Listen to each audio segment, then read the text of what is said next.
नमस्कार दोस्तों, आपका स्वागत है मेरे YouTube चैनल में। दोस्तों, आज हम इस वीडियो में निमोनिया के बारे में जानेंगे। जैसा कि मैं आपको बता दूं, निमोनिया एक बीमारी है जो कि हमारे शरीर के फेफड़े में होती है। फेफड़े में इन्फेक्शन हो जाता है, पस हो जाता है, तो इसे हम निमोनिया कहते हैं। तो इस वीडियो में हम जानेंगे कि इसके निमोनिया के लक्षण क्या हैं, निमोनिया कितने समय में ठीक होता है, निमोनिया कैसे होता है, निमोनिया में क्या खाना चाहिए और क्या नहीं खाना चाहिए, किस तरह से बचाव करना चाहिए अगर पेशेंट को निमोनिया हो गया है। तो दोस्तों, ये सारे टॉपिक्स पे, ये सारे चीज़ों के लक्षणों के बारे में हम इस वीडियो में बात करने वाले हैं। तो आप बिल्कुल भी इस वीडियो को मिस मत करिए, आप इस वीडियो में लास्ट तक बने रहिए। मैं आपको पूरी जानकारी देने वाला हूं इस वीडियो के बारे में। जैसा कि आपको इस स्क्रीन पर दिख रहा है कि अगर निमोनिया हुआ है तो उसका पता लगाने के लिए डॉक्टर्स आपको एक्सरे करवाता है। एक्सरे करवाने के बाद पता चलता है कि निमोनिया है कि नहीं। ये सारी चीज़ें कैसे होती हैं, ये सारी चीज़ों को हम डिस्कस करेंगे। इससे पहले दोस्तों, अगर आप मेरे YouTube चैनल पर बिल्कुल नए हैं और इसे लाइक और सब्सक्राइब नहीं किया है तो कृपया इसे लाइक और सब्सक्राइब जरूर करें, बेल आइकॉन भी ऑन करें ताकि हम आप तक ऐसे बहुत सारे उपयोगी वीडियो ला सके बीमारी के बारे में, मेडिसिन के बारे में।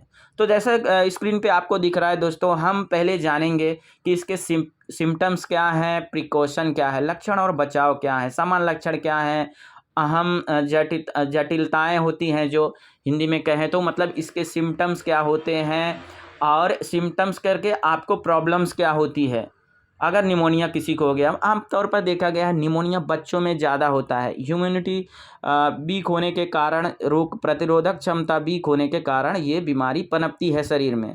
पर ये बीमारी बहुत ही सामान्य तरीके से जन्म लेती है, मतलब बहुत सामान्य तरीके से शरीर में लक्षण दिखाती है। कोई क्रिटिकल ऐसा नहीं दिखता लक्षण कि आप जो है समझ जाएं कि निमोनिया। पहले ही सर्दी खांसी से, नॉर्मल सर्दी खांसी से स्टार्ट होती है।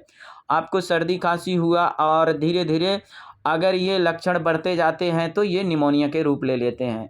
तो हम पहले बात करेंगे इसमें, अगर निमोनिया हो जाता है तो क्या लक्षण जो है शरीर में दिखने लगते हैं। सबसे पहले जो लक्षण दिखता है वो है सिर दर्द होना। सिर दर्द होगा, फीवर होने लगेगा, बहुत तेज़ फीवर होगा। बच्चों में तो फीवर उतरता ही नहीं, कभी कभी 102, 101, 102 पहुंच जाता है, डिग्री तक फीवर पहुंच जाता है। तो हमें ख्याल रखना है कि बच्चों में जो है थर्मोमीटर रखना है और उसका टाइम टू टाइम जो है फीवर माप लेते रहना चाहिए। सबसे पहले तो इसमें डॉक्टर्स की सलाह जरूर, तुरंत पहले डॉक्टर की सलाह लें, अच्छे डॉक्टर्स को दिखाएं। अगर बच्चे को हुआ है तो पीडियाट्रिशियन, जो बच्चों के जो है कि डॉक्टर होते हैं, जो पीडियाट्रिशियन होते हैं, चाइल्ड स्पेशलिस्ट होते हैं, उनको दिखाना चाहिए। और अगर कोई एडल्ट है, कि कोई बड़ा आदमी है या लेडी है जो है, तो उसको जो है फिजिशियन को आपको दिखाना चाहिए। जो एमडी फिजिशियन होता है, जो नॉर्मल फिजिशियन होता है, आप उसको भी दिखा सकते हैं, नॉर्मल डॉक्टर्स को भी दिखा देते हैं अगर ये लक्षण ज़्यादा घनिष्ठ नहीं हैं। तो सामान्य लक्षण हैं तो ये सामान्य लक्षण नॉर्मल एंटीबायोटिक से भी ठीक हो जाते हैं। तो दोस्तों, सिर दर्द स्टार्ट होता है इसमें, सबसे पहले सिर दर्द और फीवर आता है, बुखार आता है। नाक का बहना, नोज़ रनिंग होती है, नाक बहने लगती है। और गले में खराश, गले में देखते हैं गला दुखता है, खराश होती है। ये सारे लक्षण जो है स्टार्ट होना आरंभ हो जाते हैं, शुरू हो जाते हैं।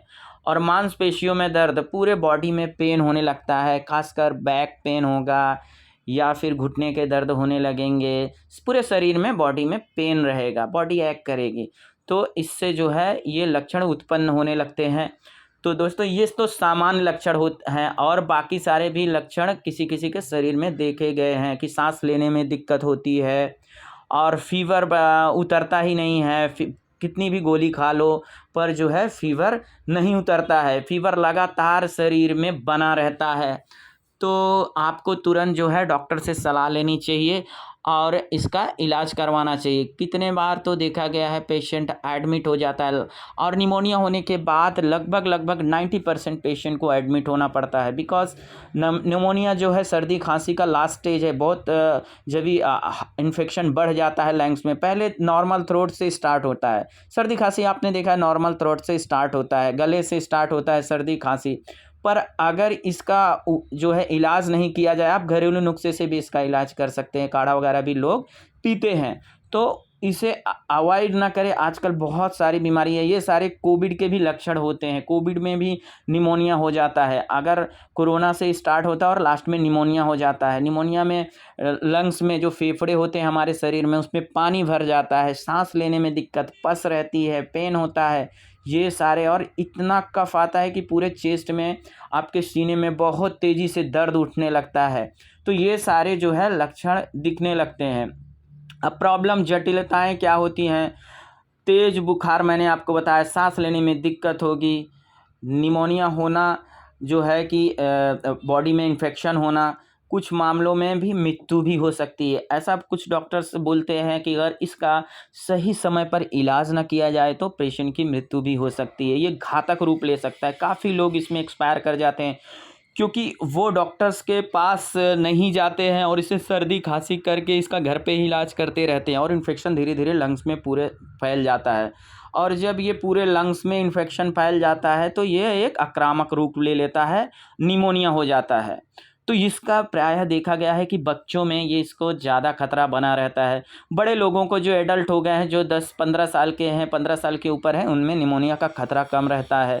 बहुत सारे निमोनिया के इंजेक्शन्स वगैरह, वैक्सीन्स वगैरह लगती हैं, उसे लेना चाहिए बच्चों में ज़रूर। अभी तो निमोनिया की वैक्सीन्स अवेलेबल है, ईज़िली टीके अवेलेबल हैं, तो उन्हें लगवाना चाहिए।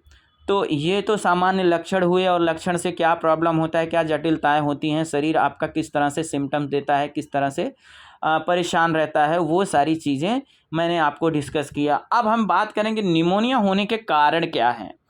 तो मैं आपको बता दूं, सबसे पहला जो अहम कारण है वो है इम्यूनिटी का वीक होना, रोग प्रतिरोधक क्षमता को कमी होना। जो रोग से लड़ता है, रोग प्रतिरोधक क्षमता मैं आपको शॉर्ट में बता दूं, जो हमारे शरीर में रोगों से लड़ती है, एक तरह की आर्मी होती है। अगर मैं आपको एग्जांपल के लिए बता रहा हूं, एक तरह की आर्मी बॉडी में भी होती है, जो है वो बॉडी में लड़ती रहती है रोगों से। तो अगर वो कमज़ोर हो जाएगा, समझो किसी देश में अगर आर्मी ही कमज़ोर है तो वो देश कितने दिन चलेगा, आर्मी ही कमज़ोर हो गया। तो दोस्तों, इस तरह के जो है लक्षण रहते हैं निमोनिया के कारण, और शरीर जो है उनसे लड़ नहीं पाता है। तो ये सब लक्षण प्रकट होते हैं और इन्फेक्शन बढ़ता जाता है। तो रोग प्रतिरोधक क्षमता अगर कमज़ोर है तो जो है शरीर रोग से नहीं लड़ पाता है, क्योंकि ये स्टार्टिंग में फ्लू से स्टार्ट होता है, वायरस से होता है, फिर लास्ट में बैक्टीरियल हो जाता है और पूरे बॉडी में, लंग्स में फैल जाता है। तो ये जो है निमोनिया के होने के कारण हैं, पहला कारण। दूसरा है कि हमें जो है लापरवाही करना, ध्यान न देना। सर्दी खांसी अगर 3 दिन से 4 दिन से अगर किसी को ज़्यादा सर्दी खांसी है तो तुरंत इसका इलाज कराएं। इसे नॉर्मल सर्दी खांसी न समझें और इसका तुरंत इलाज कराएं। लोग क्या करते हैं, 2-3 दिन, 4 दिन, हफ्ते भर इसको टालते जाए। सर्दी खांसी है, बहुत लोग बोलते हैं सर्दी खांसी में कुछ दवा नहीं लेना चाहिए।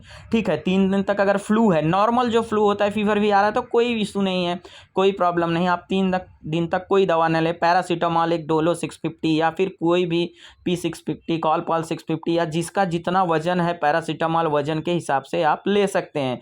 पर किलो जो है आप 10 ग्राम ले सकते हैं। समझो आपका अगर 60 किलो वजन है तो आप 600-650 तक ले सकते हैं। अगर बच्चा है तो उसमें आपको डॉक्टर के सलाह से आपको लेना चाहिए। तो पैरासीटामॉल खाएं 3 दिन तक। अगर 3 दिन में फ्लू है तो चला जाएगा 3 से 4 दिन में। इसके बाद अगर सर्दी खांसी रहती है तो वो एक जो है निमोनिया का कारण बन जाती है। अब ठीक होने में कितना समय लगेगा? ठीक होने में, अगर निमोनिया हो गया है, कंफर्म हुआ, एक्सरे करवाता है डॉक्टर्स और ब्लड चेकअप करवाया, इन्फेक्शन है, निमोनिया आपको कंफर्म हो गया है, तो निमोनिया ठीक होने में 15 से 20 दिन भी लगते हैं। किसी को 10 दिन में आराम होता है, किसी को 15 दिन, किसी को महीने भी लग जाते हैं, क्योंकि बॉडी में, लंग्स में इन्फेक्शन हो के फिर ठीक होना काफ़ी समय लगता है। धीरे धीरे इसमें क्या होता है, आप हॉस्पिटलाइज होने के बाद एंटीबायोटिक्स वगैरह चालू की जाती हैं। एमॉक्सिक्लेव ज़्यादातर इसमें, ऑगमेंटिन्स वगैरह जो है एंटीबायोटिक स्ट्रॉन्ग है, या किसी को सेफ्रोक्साइम वगैरह अगर हायर है तो भी दिया जाता है इनिशियल डेज के लिए। बट नॉर्मल एंटीबायोटिक्स जो है इंट्रावेन या इंट्रा जो है देते हैं, और धीरे धीरे पेशेंट को रिकवरी होती है। क्योंकि ओरल दवाइयाँ लेते हैं तो वो पेशेंट को वोमिटिंग वगैरह भी चांसेस रहता है। इन्फेक्शन की वजह से वो दवाइयाँ पचा नहीं पाता, उल्टी हो जाती है। तो डॉक्टर्स क्या करता है, एडमिट करके इसे इंट्रावेन मतलब नसों के द्वारा दवाइयों को ग्लूकोज में डालकर चढ़ाते हैं, जिससे जल्दी रिलीफ भी होता है और जल्दी जल्दी इन्फेक्शन ख़त्म होता है। धीरे धीरे डोज को पहले ज़्यादा रखते हैं, फिर धीरे धीरे उसको डोज को कम करते जाते हैं। तो इस तरह से ये पेशेंट 15 से 20 दिन में ठीक हो जाता है। अगर हॉस्पिटलाइज है, इन्फेक्शन रिकवर हो जाता है। कोई बहुत घबराने की, लेकिन अगर ये बीमारी ज़्यादा बढ़ जाती है तो दोस्तों इसमें जान का भी खतरा बना रहता है। निमोनिया में क्या खाना चाहिए? निमोनिया में बाहर की चीज़ें बिल्कुल भी ना खाएं, क्योंकि वो बैक्टीरियल इन्फेक्शन है, लंग्स में ऑलरेडी इन्फेक्शन है। और लंग्स एक अहम पार्ट है। फेफड़ा जो होता है, सांस हम लेते हैं, बिना सांस के तो हम रह नहीं सकते। हर बार सांस ले रहे हो, कुछ खाते हैं तो भी हम सांस लेते ही रहते हैं, उसके थोड़ा फिर से ये बैक्टीरियल अगर रहेगा तो चला जाएगा वापस से लंग्स में। जितना ठीक हो रहा है उतना इन्फेक्शन आगे बढ़ता जाएगा। तो दोस्तों ये इस तरह से जो है हमें बाहर की चीज़ें बिल्कुल भी नहीं खाना है। और सूप वगैरह हम ले सकते हैं। सूप सबसे ज़्यादा फ़ायदेमंद होता है, जो है आपको सूप, वेजिटेबल सूप वगैरह नॉर्मल आपको लेने चाहिए। बाकी आप ऑरेंज वगैरह खाना है आप खा सकते हैं। एप्पल्स बहुत अच्छा होता है। इस तरह के फ्रूट्स वगैरह आप खा सकते हैं। तो thank you very much for watching this video. Thank you very much.